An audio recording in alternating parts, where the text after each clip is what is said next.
Sai TV ప్రేక్షకులకు నమస్కారం. సాయినాథుని ప్రతిరూపం సాయి టీవీ కార్యక్రమానికి స్వాగతం. హారతులకు సంబంధించిన విశ్లేషణ గురించి మనం ఈ కార్యక్రమంలో తెలుసుకుంటున్నాం కదా. కాకడ హారతుల్లో 3 పాటల యొక్క విశ్లేషణ గురించి మనం తెలుసుకుంటూ ఉన్నాం.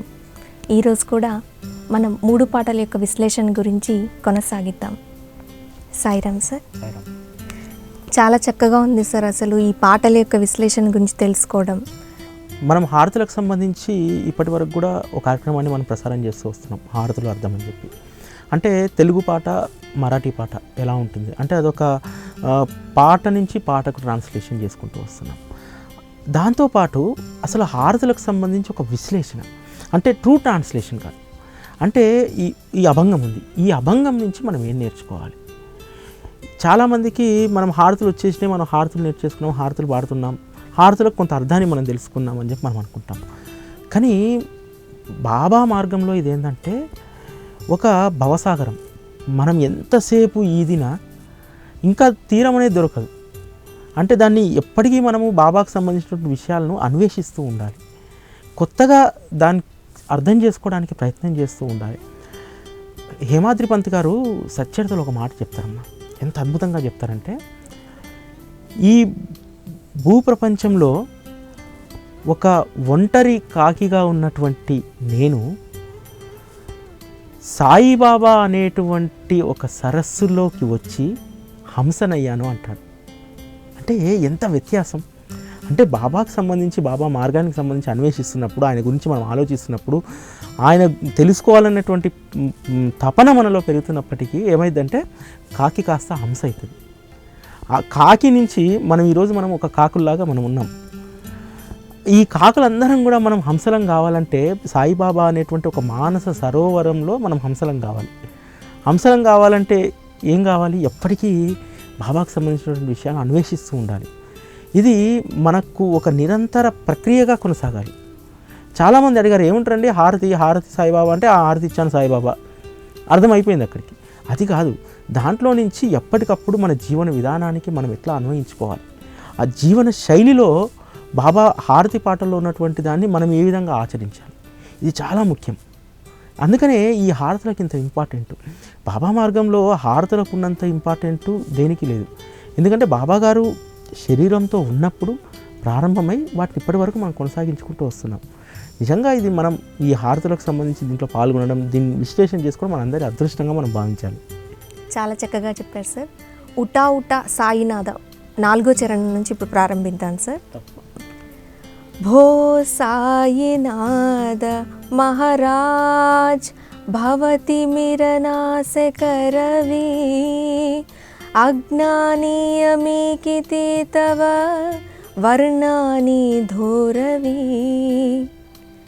దీని విశ్లేషణ చెప్పండి సార్. ఏం లేదమ్మా, అంటే సూర్యుడు ప్రకాశం వల్ల ఎలాగైతే ఈ లోకానికి వెలుగు వస్తుందో, బాబా మిమ్మల్ని దర్శించడం వెంటనే మాకున్నటువంటి సంసార బాధలన్నీ తీరిపోతాయి. ఎందుకనంటే సూర్యుడి ప్రకాశంతో ఇక్కడ జోగేశ్వర్ భీష్మ గారు బాబా యొక్క ఆ రూపాన్ని పోల్చడం జరిగిందనమాట. నిజంగా మనం ఒకటేసారి చీకట్లో ఉండి ఒక వెలుతురులోకి పోతే ఏ విధంగా ఉంటుందో, వెలుతురు కూడా ఎలా ఉంటుందంటమ్మా, ఉదయాన్నే 6 గంటలకు ఒకటేసారి సూర్యుడు నడినెత్తులో ఉన్నంత తేజస్సు ఉంటే మనం భరించలేము. ఎందుకంటే చీకటి నుంచి వెలుగులోకి రాగానే ఆ వెలుగు, అంటే ప్రకృతి కూడా మనకు ఎలా ఇచ్చిందంటే సూర్యుడు క్రమక్రమంగా వెలుగును ప్రసరింపజేసుకుంటూ వెళ్తాడు. ఆ విధంగా బాబా నేను మీ దగ్గరికి వచ్చాను, సూర్యుడి వలె ప్రకాశించు అనేటువంటి పదం వాళ్ళే అక్కడ. అంటే సూర్యప్రకాశం ఏ విధంగా ఉంటుంది? అయ్యా నిన్ను దర్శించుకోవాలంటే ఈ లోకానికి ఏ విధంగా అయితే సూర్యకాంతి ఏ విధంగా ప్రసరిస్తుందో ఆ విధంగా నేను చూడగానే మా యొక్క సంసార బాధలన్నీ పోయి మేమందరం కూడా చక్కగా మా జీవనాన్ని సాగించడానికి నీ దర్శనాన్ని నీయ్యా అని చెప్పి అక్కడ అడుగుతున్నారనమాట. తీవర్ణిత భాగలే బహువతని శేష విధి కవి సకృపహోవుని మహిమా తుమచ తుమే చ వదవావా. దీని విశ్లేషణ చెప్పండి సార్. ఇంతకుముందు మనం స్టార్టింగ్లో మాట్లాడుకున్నాం కదా, బాబా మార్గం అనేది, బాబాకు సంబంధించిన తత్వాన్ని అర్థం చేసుకోవడం అనేది ఒక విస్తారమైనటువంటి ఒక సముద్రం లాంటిది అనమాట. సముద్రం లోతు మనం ఎవరైనా కనుక్కోలేము. ఆ విధంగా ఈ చరణంలో జగేశ్వర్ భీష్మ గారు ఎంత చక్కగా రాశారంటే, 100 తలలున్నటువంటి ఆదిశేషుడే నిన్ను పొగడలేకపోతుండు, నీ గురించి తెలుసుకోలేకపోతుండు. అజ్ఞానమైనటువంటి మేము ఏ విధంగా నిన్ను తెలుసుకుంటాం? కాబట్టి నిన్ను తెలుసుకోవడం, నీ మార్గంలోకి మా అంతగా మేము రావడం మా వల్ల కాదు.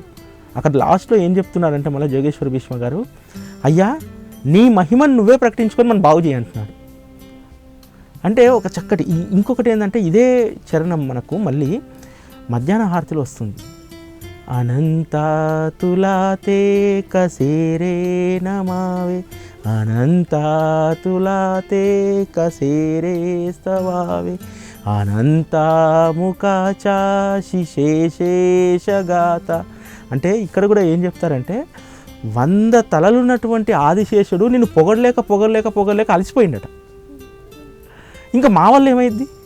అందుకనే సాయినాథ నీకు నమస్కారం అక్కడ. అట్లా ఆ విధంగా మధ్యాహ్న హారతిలో కూడా జోగేశ్వర్ భీష్మ గారు ఇక్కడ ఉదయం హారతిలో ఏ విధంగా ఉంటుందో, ప్రతిసారి కూడా బాబా యొక్క తత్వాన్ని మనం తెలుసుకోవడం, బాబాని మనం పొగడదలుచుకున్నా లేకపోతే ఆయన కీర్తిని మనం చాటదలుచుకున్నా మన వల్ల కాదు. ఎందుకనంటే అక్కడ స్పష్టంగా చెప్పిచ్చేశాడు బాబా. అంటే 1000 తలలున్నటువంటి ఆదిశేషుడు వల్లనే కాలేదు, ఇంకా మన వల్ల ఏమవుతుంది? అది దాని అర్థం. ఇంత లోతైనటువంటి విశ్లేషణ దీంట్లో ఉంటుందన్నమాట. ఇంకోటి ఏంటంటే, మనము ఎంత లోపలికి వెళ్తే, ఎంత లోతుగా దాన్ని విశ్లేషించుకుంటే ఆ మధురము, ఆ కమనీయం. ఇప్పుడు మామూలుగా మనకు భోజనం పెడతారమ్మా, కమ్మగా మనకేం పెడతారు? పాయసం పెడతారు. పాయసము ఒక కప్పు తింటాం, 2 కప్పు తింటాం, 3వ కప్పుకు మొహం కొట్టేస్తుంది. కానీ బాబా మార్గంలో ఇప్పుడు మనం ఇంతసేపు నుంచి మాట్లాడుకుంటున్నాం, మనం బాబాకు సంబంధించినటువంటి మాటలు మాట్లాడుకుంటున్నా, లేకపోతే బాబాకు సంబంధించినటువంటి కార్యక్రమాలకు సంబంధించిన విశ్లేషణ చేసుకుంటున్నా, అది ఎప్పటికీ మనకు మొహం మొత్తదు. ఇంకా తెలుసుకోవాలి, ఒక ఆరాటం.